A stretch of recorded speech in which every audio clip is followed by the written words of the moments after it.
नमस्कार, आप देख रहे हैं सी न्यूज़ भारत और मैं हूं आपके साथ पवन शर्मा और एक बार फिर लेकर हाजिर हूं आपके लिए आपकी बात, जहां हम बताते हैं ऐसी शख्सियतों की कहानी जिनकी सफलता आपकी ज़िंदगी बदलने का दम रखती है, जो हौसला देती है आगे बढ़ने का और कभी ना रुकने का, जो बताती है कि ज़िंदगी में नामुमकिन जैसा कुछ नहीं होता है, बस इरादा होना चाहिए गगन छूने का।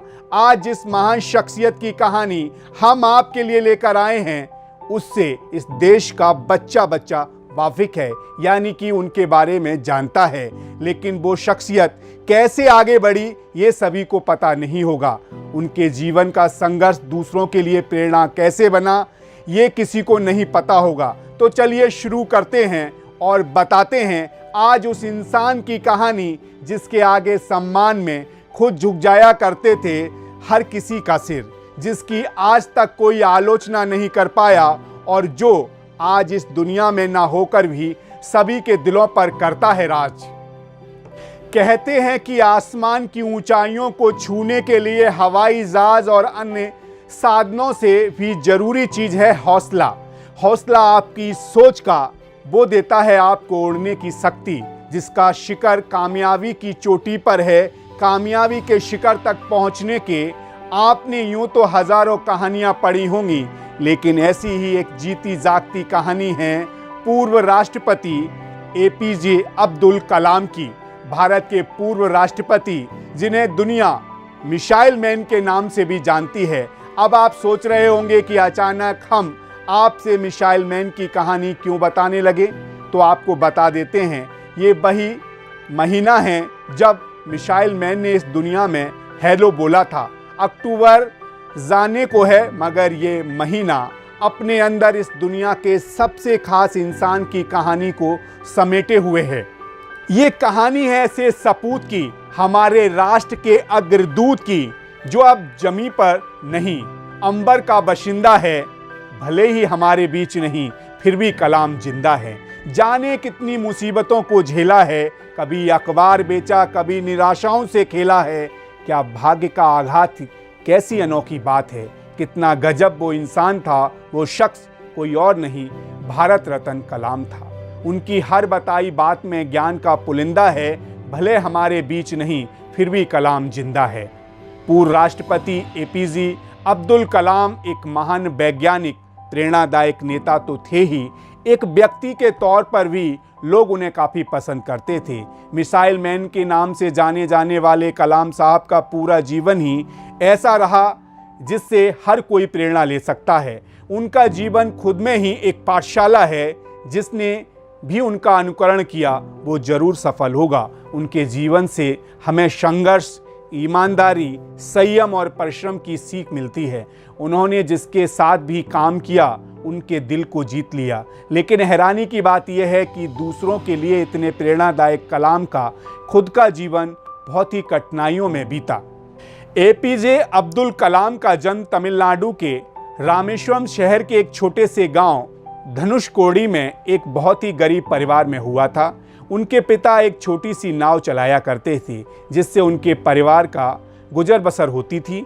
उनके घर में कोई भी पढ़ा लिखा नहीं था, लेकिन उन्हें बचपन से ही पढ़ाई लिखाई का बहुत शौक था। गरीब होने के बावजूद उनका परिवार उन्हें काफ़ी सपोर्ट करता था। जब वे 8 साल के थे तब अपनी पढ़ाई का खर्च निकालने के लिए अखबार बेचा करते थे। पढ़ने का शौक ऐसा था कि इन अखबारों को वे खुद ही पढ़ा करते थे। कलाम जी की शुरुआती पढ़ाई रामेश्वरम एलिमेंट्री स्कूल में हुई थी। इसके बाद उन्होंने बीएससी की। फिर साल 1955 में Madras institute of technology MIT से एरोस्पेस इंजीनियरिंग की पढ़ाई की। बाद में उन्होंने DRDO ज्वाइन किया, लेकिन DRDO में अपनी जॉब से वो खुश नहीं थे, क्योंकि उन्हें वहाँ कुछ नया सीखने को नहीं मिलता था। तभी उनकी मुलाकात इसरो के फाउंडर विक्रम साराभाई से हुई। उनको एपीजे अब्दुल कलाम की मेहनत और हर वक्त कुछ नया सीखने की चाह बहुत पसंद आई। इसके बाद कलाम का ट्रांसफ़र DRDO से इसरो में हुआ। एक बार defence research and development organisation DRDO में उनकी टीम बिल्डिंग की सुरक्षा को लेकर चर्चा कर रहे थे। टीम ने सुझाव दिया कि बिल्डिंग की दीवार पर कांच के टुकड़े लगा देने चाहिए, लेकिन डॉक्टर कलाम ने टीम के इस सुझाव को ठुकरा दिया और कहा कि अगर हम ऐसा करेंगे तो इस दीवार पर पक्षी नहीं बैठ सकेंगे। देश और समाज के लिए किए गए कार्यों के लिए डॉक्टर कलाम को अनेक पुरस्कारों से सम्मानित किया गया था। लगभग 40 विश्वविद्यालयों ने उन्हें मानद डॉक्टरेट की उपाधि भी दी और भारत सरकार ने उन्हें पद्म भूषण, पद्म विभूषण और भारत के सबसे बड़े नागरिक सम्मान भारत रत्न से सम्मानित किया था। 27 जुलाई 2015 की शाम अब्दुल कलाम भारतीय प्रबंधन संस्थान IIM शिलोंग में लेक्चर दे रहे थे। तब उन्हें दिल का दौरा पड़ा और वो बेहोश होकर जमीन पर गिर पड़े, जहां उनकी मृत्यु हो गई। आज कलाम साहब हमारे बीच नहीं हैं, लेकिन फिर भी वो छोड़ गए वो नसीहतें जो सदियों तक लोगों को आगे बढ़ाती रहेंगी, जो लोगों को कभी गिरने नहीं देंगी, जो बताती रहेंगी क्या सही है क्या गलत है। कलाम साहब ने फलक पर बैठकर भी धरती से प्यार करना नहीं छोड़ा। इतनी बड़ी हस्ती होने के बाद भी उनकी सादगी ने सभी का मन मोह लिया। उन्होंने समझाया कि इंसान की औकात उसकी शौहरत से नहीं बल्कि उसकी दमदार शख्सियत से होती है। जब तक आप दुनिया से हटकर चलने का नहीं सोचेंगे तब तक आप सबसे अलग कैसे बन सकते हैं। इसीलिए आसमान के पार सोचिए, ये मत सोचिए कि आपके सपने पूरे नहीं हो सकते। दिल खोकर जिस दिन सपने देखना शुरू कर देंगे, उनको पूरा करने के लिए आप मेहनत करना शुरू करेंगे, उस दिन सफलता आपका रास्ता खुद देखेगी, खुद आपके लिए इंतज़ार करेगी। और कलाम साहब समझा कर गए हैं। जाते जाते कलाम साहब के लिए चंद लाइनें कहूँगा। वो कलाम नहीं कमाल थे, मिसाइल मैन वो बेमिसाल थे, उनकी खूबियाँ करती रहेंगी पद प्रदर्शन हमारा, वो हमारी मातृभूमि की ढाल थे, क्योंकि वो कलाम नहीं कमाल थे। इसी के साथ मुझे यानी पवन शर्मा को दीजिए इजाज़त, इस वायदे के साथ अगली रविवार फिर लेकर आएंगे आपकी बात में एक ऐसे शख्स की कहानी जो आपको आगे बढ़ने के लिए प्रेरणा देगा। क्योंकि जो हम सुनते हैं और देखते हैं और महसूस करते हैं वही जीवन में कभी ना कभी हमें देखना भी पड़ता है। क्योंकि हमारी और आपकी आदत है, जो हम आँखों से देखते हैं वो हमें जल्दी याद हो जाता है, जो हम कानों से सुनते हैं वो हमें एहसास ज़रूर होता है।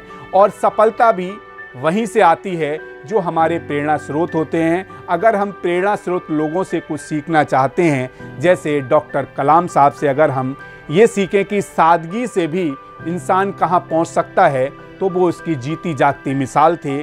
कलाम साहब के बारे में कहा जाता है कि वो राष्ट्रपति बनने के बाद भी बहुत सरल थे। एक कहानी किसी ने बताई कि एक बार कलाम साहब के राष्ट्रपति रहते हुए उनके बेडरूम में कहीं से पानी आ रहा था बारिश का, तो उन्होंने किसी को जगाया नहीं, बाहर वाले व्यक्ति से कहा कि क्या बगल वाला गेस्ट रूम खाली है, और वहां जाकर सो गए। जबकि उसी व्यक्ति ने बताया कि उससे पहले जो राष्ट्रपति थे उनके साथ भी ऐसा हुआ, तो पूरा राष्ट्र भवन जग गया था। यानी वहाँ काम करने वाले लोग सारे जगा दिए गए थे, क्योंकि राष्ट्रपति साहब के बेडरूम में पानी आ गया था। और एक डॉक्टर कलाम साहब थे जिन्होंने एक आदमी की भी नींद खराब नहीं की, बल्कि खुद जाकर गेस्ट रूम में सो गए थे।